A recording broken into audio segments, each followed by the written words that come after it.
วัสดีครับผมพี่น้องครับพอกันอีกแล้วครับผมกับอีสานสายล่าคือเก่าครับมือนี่คือเก่าครับตอนนกเขาคือเก่าครับว่าสิมาตามล่ามือเสาครับผมมันกับบ่มีหม่องต่ออยู่ดีครับผมมีคนมาอีกคือว่าล่ะกับบ่ได้อีกสมมติกันนกเขากันอยู่ได้ก็ใหญ่มากครับผมขอใหญ่มากครับขอให้มานครับงวดนี้เอาพี่น้องร้องเบิ่งครับผมไปเป็นยังไงครับหาหม่องหางก่อนครับผมโมโหมันสิอยู่บ่เนาะจากมันสิอยู่ใส่เหมือนมือเสาต่ออยู่พุ่นครับกกย่างใหญ่พุ่นละรถแล่นมานี่บินหนี3 เทื่อครับผมบ่หัวอย่าเขาอีกบ่เนาะเดี๋ยวผมจะเอาเสียงเดิมครับเสียงที่เคยหมานร้องเบิ่งครับผมเอาพี่น้องรุ่นเบิ่งครับปล่อยห่างไว้แถวๆนี่แหละนี่เอาพี่น้องขออนุญาตห่างครับ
พี่น้องนกมาแล้วครับผม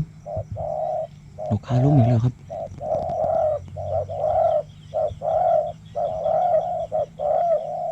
เอาจนมืดเลยเหมือนสิได้มันบ่พี่น้องตัวนี้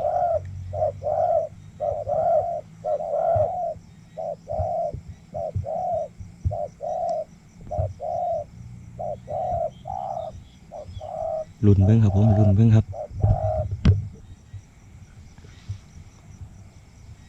นกคาล้มนิดๆครับตัวนี้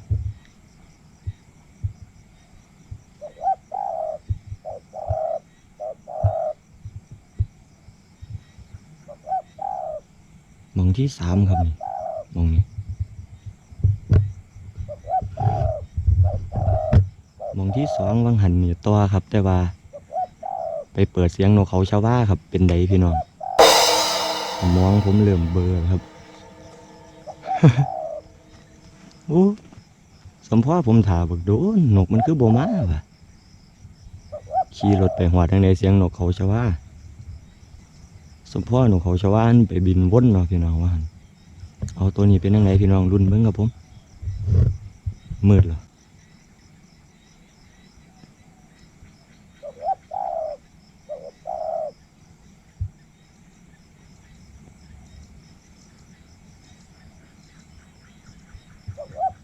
รุ่นเบิ่งพี่น้องว่าจะมานบ่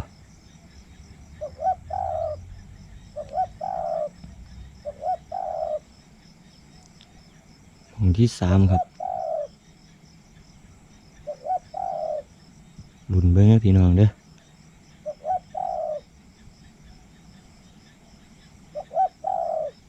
มันเขารวมล้านเหรอแต่บ่ฮู้ว่าถือว่า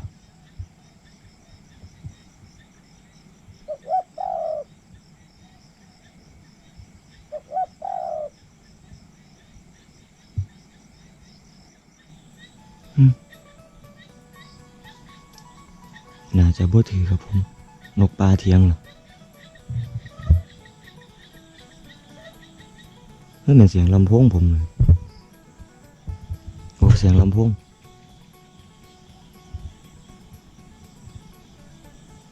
ไปเบิ้งเลยบ่พี่น้องมืดเหรอ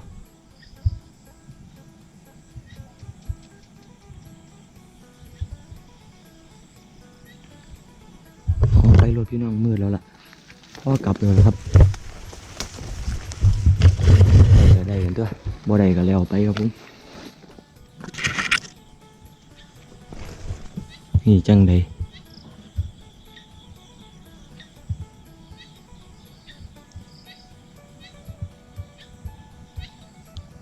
ท่านได้เห็นนกบินนี้เลยครับกันว่าบ่ถึกเนาะเงียบไปเลยครับผมหลังจากที่คู่ข้าวหนึ่งโอ้คอยได้เด้อตัวนี้เอาพี่น้องถาเบิ้งก้อนรถคำกับคำครับผมคำกับคำตัว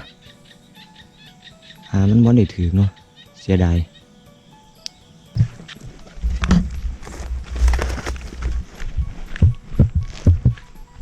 ไปพี่น้องยังมาเบิ้งไก่เลยครับผม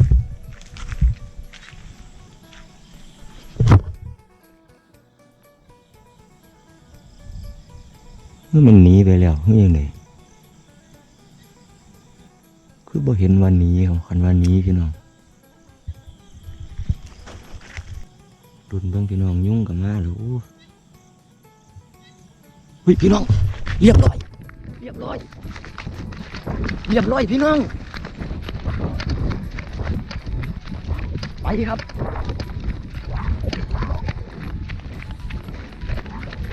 เสียงเบ็ดอีกแล้วพี่น้องตัวนี้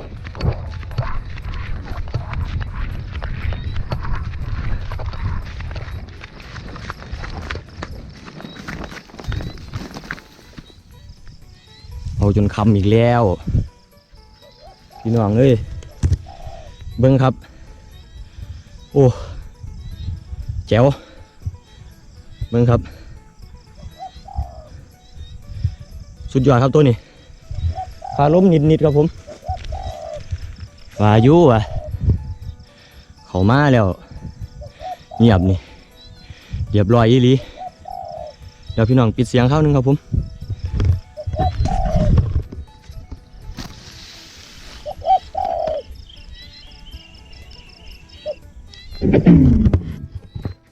พี่น้องเอ้ยหวานแต่สิบ่ได้มือนี่ได้อีหลี3 หม่องครับผมบักนั่นไปตามแต่มือเศร้าเนาะไปมือนี่กับเขาอีกอยู่รอบ2แต่บ่ได้ครับผมมาหม่องไม่ครับจังได้ตัวนี้ก็เด็ดเดือนเสียงเด็ดเดือนครับผมขอเก็บอีกเลยครับตัวนี้เอาพี่น้องครับขอบคุณหลายๆครับที่ติดตามรับชมนะครับผมโอ้เมียสุดยอดด้วยครับผมตัวนี้คลิปหน้าพอกันไหมนะครับผมสวัสดีครับ